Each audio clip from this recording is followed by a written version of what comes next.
Selamat datang dalam perjalanan virtual kita kali ini, di mana kita akan menjelajahi kehidupan dan keunikan burung kasuari.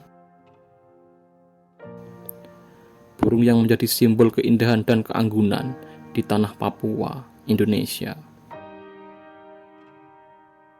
Saya akan membimbing Anda melalui kehidupan sehari-hari dan karakteristik unik dari burung kasuari ini. Sebelum kita melangkah lebih jauh, mari kita berkenalan dengan sejarah dan habitat burung kasuari. Burung ini termasuk dalam keluarga Casuaridae dan merupakan salah satu burung terbesar di dunia. Mereka ditemukan terutama di hutan hujan Papua dan Seram dan sekitarnya. Dengan bulu coklat yang khas dan ukuran tubuh yang besar, kasuari menjadi daya tarik utama di ekosistemnya. Sekarang, mari kita telaah lebih dalam karakteristik fisik burung kasuari dengan tinggi mencapai 1,5 hingga 1,8 meter. Mereka memiliki leher yang panjang, kepala kecil, dan bulu berwarna coklat gelap yang memberikan penampilan yang menakjubkan. Kaki mereka yang kuat dilengkapi dengan cakar yang tajam, memberi mereka kemampuan untuk berlari dengan kecepatan tinggi dan melompat hingga ketinggian 1,5 meter. Burung kasuari umumnya ditemukan di hutan hujan tropis yang lebat dan lembab. Mereka mendiami hutan dataran rendah, perbukitan, dan pegunungan. Meskipun lebih umum ditemukan di daratan rendah, beberapa spesies kasuari juga bisa ditemukan di ketinggian hingga 3.500 meter di atas permukaan laut. Kasuari menyukai lingkungan yang lebat dengan tanaman tropis yang subur. Mereka dapat ditemukan di berbagai tipe ekosistem, termasuk hutan dataran rendah, hutan rawa, dan hutan pegunungan. Sebagian besar burung kasuari hanya ditemukan di wilayah Papua dan sekitarnya, yang meliputi Papua Nugini dan sebagian kecil dari Papua Indonesia. Mereka memiliki persebaran yang terbatas geografis. Kasuari dapat memiliki perilaku nomaden, berpindah-pindah dalam mencari makanan. Mereka dapat menyesuaikan diri dengan perubahan musim dan keberadaan sumber daya makanan yang fluktuatif. Burung ini memainkan peran penting dalam ekosistem hutan. Sebagai pemakan buah-buahan dan penyebar biji-bijian, mereka juga dapat memainkan peran dalam membantu regenerasi hutan melalui penyebaran biji yang telah dicerna. Burung kasuari cenderung hidup sendiri atau dalam kelompok kecil. Mereka adalah burung yang agak soliter dan jarang terlihat berpasangan, kecuali selama musim kawin. Musim kawin kasuari biasanya terjadi pada bulan Juni hingga Oktober. Meski periode ini dapat bervariasi.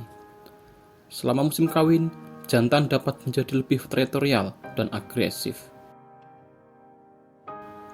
Dan mereka akan melakukan tarian khas dan suara panggilan untuk menarik betina. Selama musim kawin, betina akan meletakkan telurnya dalam sarang yang dibuat oleh jantan, dan dia akan meninggalkan pejantan untuk mengurus telur dan anak-anaknya setelah menetas. Kasuari adalah termasuk jenis burung omnivora. Mereka memakan berbagai jenis makanan. Mereka memakan buah-buahan, biji-bijian, serangga, dan buah-buah kecil yang ada di hutan. Mereka adalah burung yang tidak bisa terbang. Mereka memiliki sayap kecil, tidak untuk terbang, tetapi lebih sering mereka berjalan atau berlari. Jika kalian bertemu dengan burung ini, cepatlah menghindar, karena cakar yang kuat dan tajam pada kaki mereka adalah senjata yang mematikan. Mereka dapat menggunakan kaki mereka sebagai senjata pertahanan. Kasuari jantan dikenal memiliki sifat agresif, terutama selama musim kawin. Mereka dapat hak bertarung untuk mendapatkan hak kawin. Sayangnya, keberadaan burung kasuari terancam oleh hilangnya habitat dan perburuan ilegal. Perburuan ilegal kasuari adalah ancaman serius terhadap keberlangsungan spesies ini. Meskipun praktek perburuan ilegal kasuari tidak sebanyak yang dialami oleh beberapa spesies hewan lain, kasuari masih menghadapi risiko signifikan akibat kehilangan habitat dan perburuan yang tidak terkontrol. Perburuan kasuari seringkali dipicu oleh beberapa faktor, termasuk permintaannya akan barang-barang berharga dari bagian-bagian tubuh kasuari, seperti bulu dan kulit. Beberapa orang menganggap bulu kasuari sebagai barang mewah. Perburuan ini dapat menyebabkan penurunan drastis dalam populasi kasuari. Kematian kasuari yang tidak terkendali dapat mengakibatkan ketidakseimbangan ekosistem di mana mereka tinggal, khususnya karena kasuari berperan penting dalam penyebaran biji tanaman melalui proses kotoran mereka. Penurunan populasi kasuari dapat berdampak negatif pada regenerasi hutan.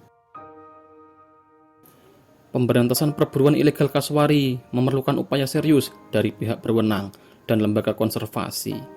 Ini melibatkan peningkatan patroli di area yang rentan terhadap perburuan ilegal, serta penegakan hukum yang tegas terhadap para pemburu ilegal. Peningkatan kesadaran masyarakat tentang pentingnya melindungi kasuari dan keanekaragaman hayati secara keseluruhan dapat menjadi langkah awal yang penting. Pendidikan dan kampanye informasi dapat membantu mengubah persepsi terhadap burung ini, menciptakan rasa tanggung jawab bersama melestarikan spesies tersebut.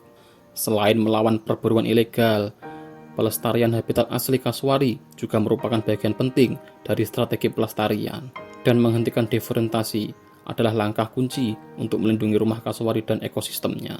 Perlu dicatat bahwa upaya konservasi ini tidak hanya bergantung pada pemerintah dan lembaga konservasi, tetapi juga melibatkan partisipasi aktif masyarakat dan kesadaran global tentang pentingnya pelestarian alam dan keberlanjutan ekosistem. Burung kasuari tidak hanya penting dalam ekologi, tetapi juga memiliki keunikan budaya di masyarakat setempat. Bagaimana kasuari diintegrasikan dalam mitos, cerita rakyat, dan seni tradisional Papua. Sekian perjalanan kita kali ini, di mana kita telah menyelami kehidupan burung kasuari dari berbagai sudut pandang. Semoga video ini memberikan wawasan baru dan meningkatkan kesadaran akan pentingnya melestarikan keanekaragaman hayati, termasuk spesies yang luar biasa seperti burung kasuari. Terima kasih telah menyaksikan, dan jangan lupa untuk berkontribusi dalam upaya pelestarian alam. Sampai jumpa pada petualangan berikutnya.